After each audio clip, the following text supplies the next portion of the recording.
2026년 1월 21일 수요일 수요 기도회에 참여하신 모든 주의 지체들을 축복합니다. 1월 첫 주일부터 이사야서의 말씀을 살펴보고 있는데요. 한 구절 한 구절 자세히 살펴보면서 하나님의 말씀에 귀 기울이는 가운데 하나님의 말씀대로 살기 위한 몸부림이 여러분의 삶 가운데 있기를 소망해 봅니다. 오늘 본문 이사야서 2장 12절로 22절의 말씀으로 인생을 의지하지 말라라는 제목으로 하나님의 말씀을 나누고자 합니다. 오늘 말씀을 증거하는 가운데 하나님의 사랑과 은혜가 충만하여지고 하나님의 말씀이 깨달아지시기를 주 예수 그리스도 이름으로 축원합니다. 오늘 본문의 말씀 제가 받도록 봉독하겠습니다. 이사야서 2장 12절로 22절 말씀입니다. 대저 만군의 여호와의 날이 모든 교만한 자와 거만한 자와 자고한 자에게 임하리니 그들이 낮아지리라. 또 레마돈의 높고 높은 모든 백향목과 바산의 모든 상수리 나무와 모든 높은 산과 모든 솟아오른 작은 언덕과 모든 높은 망대와 모든 견고한 성벽과 다시스의 모든 배와 모든 아름다운 조각물에 임하리니 그날에 자고한 자는 굴복되며 교만한 자는 낮아지고 여호와께서 홀로 높임을 받으실 것이요 우상들은 온전히 없어질 것이며 사람들이 암혈과 토굴로 들어가서 여호와께서 땅을 진동시키려고 일어나실 때에 그의 위엄과 그 광대하심의 영광을 피할 것이라. 사람이 자기를 위하여 경배하려고 만들었던 은우상과 금우상을 그날에 두더지와 박쥐에게 던지고 암혈과 험악한 바위 틈에 들어가서 여호와께서 땅을 진동시키려고 일어나실 때에 그의 위엄과 그 광대하심의 영광을 피하리라. 너희는 인생을 의지하지 말라. 그의 호흡은 코에 있나니 셈할 가치가 어디 있느냐. 아멘. 보통 우상 숭배라고 하면 아주 먼 옛날 이야기로 치부하는 분들이 종종 있습니다. 돌이나 나무로 만든 신상 앞에 절하는 사람들, 출애굽기의 금송아지, 혹은 이방 종교의 미신 정도로 여기면서 저건 나와는 상관없는 이야기라고 쉽게 넘겨버리고 말죠. 그런데 오늘 이사야서 2장의 말씀은 너희 가운데 우상이 있다라고 말하는 말씀이 아닙니다. 더 무서운 말로 이렇게 말하고 있죠. 너희가 의지하고 있는 것이 곧 너희의 우상이다. 그렇습니다. 이사야가 이 말씀을 전할 당시에 이스라엘은 겉으로 보기에는 꽤 괜찮은 신앙 공동체였습니다. 성전도 있었고 제사도 드렸으며 절기도 지켰죠. 오늘날로 말하면 예배도 드리고 헌금도 하고 직분도 있었다는 것입니다. 그런데 하나님은 이사야를 통해서 이렇게 말씀하고 계시죠. 교만한 자, 스스로 높아진 모든 것, 사람이 의지하는 모든 것들을 내가 낮추겠다. 그렇습니다. 그리고 그 예로 등장한 것이 무엇이었나요? 높은 산, 높은 언덕, 견고한 성벽, 높은 망대, 다시스의 배. 그렇죠. 사람이 만든 모든 보배로운 배들입니다. 이것들은 전부 종교 물건이 아닙니다. 이것들은 당시 사람들이 안전하다고 느끼던 것, 성공을 보장해 준다고 믿던 것, 위기 때 나를 지켜줄 거라고 확신하던 것들이죠. 사랑하는 성도 여러분, 우상은 반드시 신의 모양을 하고 있지 않습니다. 우상은 내가 하나님보다 더 신뢰하는 것입니다. 기도보다 먼저 찾는 것, 말씀보다 더 확실하다고 여기는 것, 하나님이 없어도 살 수 있을 것 같다고 느끼게 만드는 것, 그것이 바로 우상인 것입니다. 이사야는 오늘 본문에서 사람들이 하나님의 임재 앞에 서게 될 때의 모습을 이렇게 묘사하고 있죠. 사람이 굴과 바위 틈으로 들어가 여호와의 위엄과 광채를 피한다. 그렇습니다. 그때 사람들은 어떻게 한다고 성경은 말씀하고 있나요? 그동안 붙들고 살았던 은우상과 금우상을 두더지와 박쥐에게 던져버린다고 했습니다. 왜 그럴까요? 그것들이 아무 소용이 없다는 사실이 그제서야 분명해지기 때문일 것입니다. 문제는 이것입니다. 우상은 늘 잘 될 때는 침묵하고 무너질 때는 도망간다는 거죠. 그동안 나를 지켜주던 것처럼 보였던 것들이 하나님의 날이 임하면 나를 숨겨주지도 대신 서주지도 못하게 되는 것입니다. 그래서 이사야는 마지막에 이렇게 외치고 있죠. 너희는 인생을 의지하지 말라. 그의 호흡은 코에 있나니 그가 무엇으로 계산되겠느냐. 그렇습니다. 사랑하는 성도 여러분, 이 말씀은 세상 사람들에게 주신 말씀이 아닙니다. 하나님을 안다고 말하는 사람들, 신앙 연륜이 쌓인 사람들, 이제는 인생을 좀 안다고 생각하는 신앙인들에게 주신 경고의 메시지죠. 우리는 스스로에게 물어야 합니다. 나는 정말 하나님을 의지하며 살고 있는가? 아니면 하나님을 믿는다고 말하면서 실제로는 내 경험과 내 재물, 내 자리와 내 안전망을 더 의지하며 살고 있지 않은가? 그렇습니다. 이사야 2장은 우상을 버리라고는 말로 시작하지 않습니다. 하나님이 누구신지를 다시 바라보라고 말하는 거죠. 그분 앞에 서면 우상은 스스로 무너질 수밖에 없기 때문입니다. 사랑하는 성도 여러분, 이사야서를 이해하지 못하면 이사야서의 말씀은 너무 과격하게 들릴 수 있을 것입니다. 왜 하나님은 이렇게 강하게 말씀하시는가? 왜 이렇게 교만을 책망하시는가? 왜 사람의 의지를 철저히 무너뜨리시는가? 그 배경을 모르면 오해하기 참 쉽겠죠. 이사야가 활동하던 시대는 이스라엘 역사 가운데 가장 종교적이면서도 가장 하나님께로부터 멀어진 시대였다고 봅니다. 겉으로 보면 신앙은 풍성해 보였죠. 성전은 굳건했고 제사는 끊이지 않았으며 절기와 예배는 계속되었다는 것입니다. 하지만 문제는 신앙의 중심이 하나님이 아니라 인간이 되었다는 거죠. 이 시대의 신앙적 특징을 한마디로 말하면 이것입니다. 하나님을 믿되 하나님만 믿지는 않았다라는 거죠. 이스라엘 백성은 여호와를 버리지는 않았습니다. 그러나 동시에 주변 나라들의 가치관과 안전 시스템을 받아들였던 거죠. 군사력과 외교 동맹, 그리고 경제력과 성벽의 견고함, 무역과 번영, 그렇죠. 이 모든 것이 하나님과 나란히 놓였다는 것입니다. 문제는 하나님은 나란히 놓일 수 있는 분이 아니라는 거죠. 이사야서 전체를 관통하는 핵심 신학은 분명합니다. 하나님은 거룩하시며 오직 하나님만 높임을 받으셔야 한다는 것입니다. 그렇죠? 그래서 이사야서 6장에서 천사들은 이렇게 외칩니다. 거룩하다, 거룩하다, 거룩하다, 만군의 여호와여. 그렇습니다. 거룩하다라고 하는 이 말은 단순히 깨끗하다는 뜻이 아닙니다. 구별되었다, 비교할 수 없다, 대체될 수 없다는 뜻입니다. 그런데 이 거룩하신 하나님 앞에서 인간이 스스로를 높이기 시작하면 신학적으로 반드시 일어나는 결과가 있습니다. 그것은 바로 교만이라는 거죠. 교만이란 단순히 마음이 거만한 상태가 아니라 하나님이 차지하셔야 할 자리를 인간이 대신 안고 있는 것입니다. 그래서 오늘 본문 12절은 이렇게 시작하죠. 대저 만군의 여호와의 날이 모든 교만한 자와 거만한 자와 자고한 자에게 임하리니 그들이 낮아지리라. 그렇습니다. 원문을 보고 해석해 본다면 그날은 만군의 주님께서 준비하셨다. 모든 교만한 자와 거만한 자, 모든 오만한 자들이 낮아지는 날이다. 그렇습니다. 이 말은 윤리적인 경고가 아니죠. 신학적 선언인 것입니다. 하나님의 통치 질서 안에서 인간이 중심이 되는 구조는 반드시 무너질 수밖에 없다는 선언인 거죠. 사랑하는 성도 여러분, 기독교 신앙의 핵심은 우리가 무엇을 잘하느냐가 아닙니다. 하나님이 누구신가를 바로 아는 것입니다. 그리고 그 하나님 앞에서 인간은 어떤 존재인가를 아는 것이죠. 선지자 이사야는 오늘 본문에서 인간이 의지하던 모든 높은 것들이 하나님의 나라 앞에서 낮아질 것이라고 말하고 있는 것입니다. 높은 산, 높은 성벽, 견고한 망대, 이것들은 단순한 건축물이 아니죠. 인간이 스스로를 안전하다고 믿게 만드는 신앙의 대체물인 것입니다. 기독교 신학은 분명히 말하고 있습니다. 인간은 하나님을 대신할 수 없고 하나님이 아닌 것은 결코 하나님 노릇을 할 수 없다는 것입니다. 그래서 참된 신앙은 하나님을 더하는 것이 아니라 하나님만 남기는 것입니다. 맞습니까? 이사야 2장 12절로 22절 오늘 본문의 말씀은 불신자들을 향한 말씀이 아니겠죠. 신앙이 체계화되고 삶이 안정된 사람들, 이제는 하나님 없이도 살아갈 수 있을 것 같다고 무의식 중에 생각하는 성도들을 향한 말씀인 것입니다.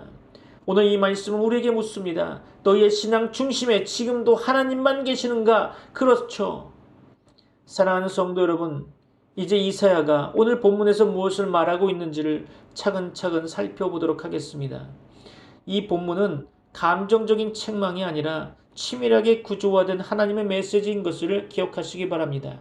첫째로 살펴볼 것은 여호와의 날은 심판 이전에 드러냄의 날이라는 것입니다. 오늘 본문의 말씀 12절이죠. 대저 만군의 여호와의 날이 모든 교만한 자와 거만한 자와 자고한 자에게 이 말이니 그들이 낮아지리라 그렇습니다. 여기서 핵심 표현은 여호와의 날이죠. 많은 성도들이 이 말을 막연히 무서운 심판의 날로만 생각하는 듯 보입니다. 그러나 성경에서 여호와의 날은 단순히 벌을 내리는 날이 아니라 누가 참으로 높고 누가 헛되게 높아졌는지가 드러나는 날인 거죠. 평소에는 잘 보이지 않을 것입니다. 사람의 능력도 재물도 지위도 경험도 다 그럴듯해 보이죠. 그렇죠? 그러나 여호와의 날에는 하나님과 비교될 수 없는 것들이 전부 제자리를 찾게 될 것입니다. 그래서 이 날은 교만한 자에게는 두려운 날이 되겠지만 하나님을 의지한 자에게는 질서가 회복되는 날로 보게 될 것입니다. 둘째로 살펴볼 것은 반복되는 모든 높은 것들은 인간의 의지처를 가리킨다는 것입니다. 오늘 본문 13절로 16절의 말씀 봅니다. 또 레바논의 높고 높은 모든 백향목과 바산의 모든 상수리나무와 모든 높은 산과 모든 솟아오른 작은 언덕과 모든 높은 망대와 모든 견고한 성벽과 다시스의 모든 배와 모든 아름다운 조각물의 이말이니 그렇습니다. 13절부터 16절까지를 보면 같은 구조가 계속 반복되어 나타나고 있죠. 레바논의 높고 높은 모든 백향목, 바산의 모든 상수리나무, 모든 높은 산과 모든 솟아오른 작은 언덕, 모든 높은 망대와 모든 견고한 성벽, 다시스의 모든 배와 모든 아름다운 조각물. 이것들은 서로 다른 종류처럼 보이지만 공통점이 하나 있다는 것을 알게 될 것입니다. 그것은 사람들이 안전하다고 느끼는 모든 것들이라는 거죠. 백향목은 당시 최고의 건축 자재였고 성벽과 망대는 군사적 안전을 상징하며 다시스의 배는 경제력과 국제무역을 의미하는 것입니다. 즉 이 목록은 자연물에 대한 설명이 아니라 인간 문명이 의지하는 신뢰의 목록인 거죠. 이사야 선지자는 말하고 있습니다. 이 모든 것들이 여호와의 날에는 낮아질 것이라고 말하고 있는 거죠. 왜 그럴까요? 이것들이 나쁘기 때문이 아닙니다. 이것들이 하나님의 자리를 대신했기 때문인 거죠. 셋째로 살펴볼 것은 우상의 본질은 대체된 신뢰라는 것입니다. 오늘 본문의 말씀 17절로 18절의 말씀입니다. 그날의 자고한 자는 굴복되며 교만한 자는 낮아지고 여호와께서 홀로 높임을 받으실 것이요 우상들은 온전히 없어질 것이며 그렇습니다. 17절 말씀은 오늘 본문의 중심 구조이라고 보여지는데요. 그날의 자고한 자는 굴복되며 교만한 자는 낮아지고 여호와께서 홀로 높임을 받으실 것이요. 아멘. 그렇습니다. 여기서 중요한 신학적 선언이 나오고 있죠. 여호와께서 홀로라는 것입니다. 기독교 신앙은 하나님을 가장 높은 분으로 모시는 신앙이 아닙니다. 하나님만이 유일한 분으로 여기는 신앙인 거죠. 그래서 18절 말씀은 이렇게 말하고 있는 거죠. 우상들은 온전히 없어질 것이며 그렇습니다. 우상은 단순히 부숴야 할 물건이 아닙니다. 하나님이 드러나시면 스스로 의미를 잃고 사라지는 존재라는 거죠. 빛이 들어오면 어둠이 도망가는 것처럼 하나님이 참 하나님으로 서게 되신다면 우상은 설 자를 잃게 되는 것입니다. 넷째로 살펴볼 것은 두려움의 순간에 드러나는 인간의 실체입니다. 오늘 본문의 말씀 19절로 21절의 말씀이죠. 사람들이 암혈과 토굴로 들어가서 여호와께서 땅을 진동시키려고 일어나실 때에 그의 위엄과 그 광대하심의 영광을 피할 것이라. 사람이 자기를 위하여 경배하려고 만들었던 은우상과 금우상을 그날의 두더지와 박쥐에게 던지고 암혈과 험악한 바위 틈에 들어가서 여호와께서 땅을 진동시키려고 일어나실 때에 그의 위엄과 그 광대하심의 영광을 피하리라. 아멘. 그렇습니다. 19절로 21절 말씀은 매우 생생한 장면을 묘사하고 있습니다. 사람들이 굴과 바위 틈으로 숨어 들어간다는 거죠. 왜 그럴까요? 여호와의 위엄과 광채 때문이라는 것입니다. 그리고 그때 사람들이 무엇을 한다고 했죠? 그동안 붙들고 살았던 은우상과 금우상을 두더지와 박쥐에게 던져 버린다는 거죠. 이 장면이 중요한 이유는 위기의 순간에 무엇을 버리는지가 그 사람이 무엇을 의지하고 살았는지를 보여주는 것이기 때문이겠죠. 지켜주지 못하는 신은 결국 버려지게 됩니다. 그렇죠? 다섯 번째로 살펴볼 것은 결론적 명령으로 사람을 의지하지 말라라는 것입니다. 본문은 이렇게 끝납니다. 너희는 인생을 의지하지 말라. 그의 호흡은 코에 있나니 새말가치가 어디 있느냐. 그렇습니다. 이 말씀은 인간을 무시하라는 말이 아니죠. 인간을 하나님 자리에 두지 말라는 말인 것입니다. 아무리 경험이 많아도, 아무리 연륜이 쌓여도, 아무리 안정된 삶을 살고 있어도 인간은 여전히 하나님 앞에서는 호흡 하나에 달린 존재라는 것입니다. 사랑하는 성도 여러분, 이사야서 2장 12절로 22절 말씀은 우리에게 이것 하나를 분명히 가르쳐주고 있습니다. 하나님은 나의 도움 중 하나가 아니라 나의 유일한 의지처라는 것입니다. 믿습니까? 이사야 2장 12절로 22절의 말씀은 우리에게 새로운 정보를 주기 위해 기록된 말씀이 아닙니다. 그렇죠? 이미 알고 있지만 애써 외면하고 있던 진실을 다시 보게 하시는 말씀인 거죠. 이 본문의 결론은 분명하고 있습니다. 여호와께서 홀로 높임을 받으시리라. 아멘. 그렇습니다. 이 말은 하나님이 언젠가 높아지실 것이라는 예언이 아니라 지금도 그래야 한다는 신앙의 원칙인 거죠. 이제 이 말씀을 우리의 삶에 어떻게 적용해야 할지 세 가지 질문으로 정리해 보고자 합니다. 첫째로, 우리는 무엇을 최종 안전장치로 여기며 살아가고 있습니까? 라는 것입니다. 본문에서 하나님은 높은 산, 견고한 성벽, 다시스의 배를 무너뜨리십니다. 그렇죠? 이것들은 당시 사람들이 이것만 있으면 괜찮다라고 여겼던 것들이죠. 오늘 우리의 삶에는 무엇이 있습니까? 예금 잔고입니까? 오랜 신앙 연륜입니까? 자녀의 성공입니까? 아니면 건강과 안정된 일상입니까? 문제는 그것들이 있다는 것이 아니라 그것들이 하나님보다 더 나를 안심시키는 순간이 문제라는 것입니다. 그 순간 그것은 이미 내 삶의 우상이 되는 거죠. 둘째로, 이 위기의 순간에 우리는 가장 먼저 무엇을 붙들겠습니까? 라는 거죠. 본문 19절에서 사람들은 하나님의 임재 앞에서 굴과 바위 틈으로 숨게 됩니다. 그리고 지켜주지 못하는 우상을 버리게 되죠. 위기는 신앙을 만들어내지 않습니다. 이미 내가 의지하던 것이 무엇인지 그저 드러낼 뿐이죠. 갑작스러운 문제 앞에서 우리가 가장 먼저 찾는 것은 무엇입니까? 기도입니까? 아니면 계산입니까? 말씀입니까? 아니면 경험입니까? 하나님입니까? 아니면 사람입니까? 이 질문은 정죄가 하는 것이 아니라 신앙의 점검표임을 기억하시기 바랍니다. 셋째로, 우리는 하나님을 더하고 있는가 아니면 유일하게 모시고 있는가 라는 것입니다. 이사야서가 우리에게 던지는 가장 중요한 질문은 바로 이것이죠. 당신은 하나님을 믿고 있느냐가 아닙니다. 하나님만을 의지하고 있느냐라는 것입니다. 많은 성도들이 하나님을 삶에 플러스하고 있습니다. 그러나 하나님은 더해지는 분이 아니라 유일한 분으로 남겨져야 할 분이십니다. 그래서 본문은 마지막에 이렇게 말씀하고 있죠. 너희는 인생을 의지하지 말라. 그렇습니다. 이 말은 사람을 무시하라는 말이 아니라 사람이 하나님 자리에 앉지 못하게 하라는 명령인 거죠. 사랑하는 성도 여러분, 이사야서 2장은 우리의 신앙을 흔들기 위해 주어진 말씀이 아니라 다시 바로 세우기 위해 주어진 하나님의 말씀임을 기억하시기 바랍니다. 여호와의 날은 하나님이 갑자기 나타나시는 날이 아니라 우리가 누구를 의지하며 살아왔는지가 더 이상 숨겨지지 않는 날일 것입니다. 오늘 이 말씀 앞에서 우리가 해야 할 결단은 복잡하지 않습니다. 하나님을 더 붙잡는 것이 아니라 하나님 외에 붙잡고 있던 것들을 내려놓는 것입니다. 그때 비로소 이사야의 선언이 우리의 고백이 될 것입니다. 여호와께서 홀로 높임을 받으시리라. 아멘. 다 같이 기도합니다. 하나님 아버지, 우리는 주님을 믿는다고 말하면서도 삶의 많은 순간에 주님보다 더 의지하던 것들이 있었음을 고백합니다. 안정과 경험, 재물과 사람을 붙들며 주님은 뒤로 미루어 두었던 우리의 교만을 용서하여 주옵소서. 오늘 이사야의 말씀 앞에서 다시 고백합니다. 우리의 삶 가운데 오직 주님만 높임을 받으시기를 소원합니다. 주님 외에 붙들던 것들을 내려놓을 수 있는 겸손함을 주시고 흔들리는 순간마다 사람이 아니라 하나님을 먼저 찾게 하여 주옵소서. 여호와께서 홀로 우리 인생의 주인이심을 믿고 따르며 살게 하여 주옵소서. 예수 그리스도의 이름으로 기도드립니다. 아멘. Heavenly Father, we confess that we often trust in things more than we trust in you. Forgive us for our pride and for relying on our own strength and security.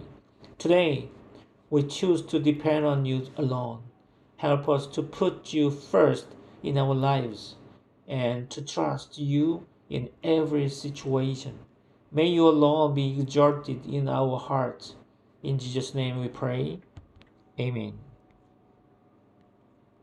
지금은 우리 주 예수 그리스도의 은혜와 하나님의 사랑과 성령님의 교통하심이 트리니티 미라클 교회 모든 권속들과 세계 교회 위에 이제부터 영원까지 함께 있을지어다. 아멘. In the quiet of the morning, as the sun begins to rise, we lift our hearts to heaven and sing praises to the skies. Holy, holy, holy is our God, mighty King, Lord of all. With every breath we worship you, in your presence we stand tall. Through the trials and the valleys, in the midst of darkest night, your light guides and sustains us, your love our beacon ever bright. Holy, holy, holy is our God, mighty King, Lord of all. With every breath we worship you, in your presence we stand tall. Oh, your grace abounds unending,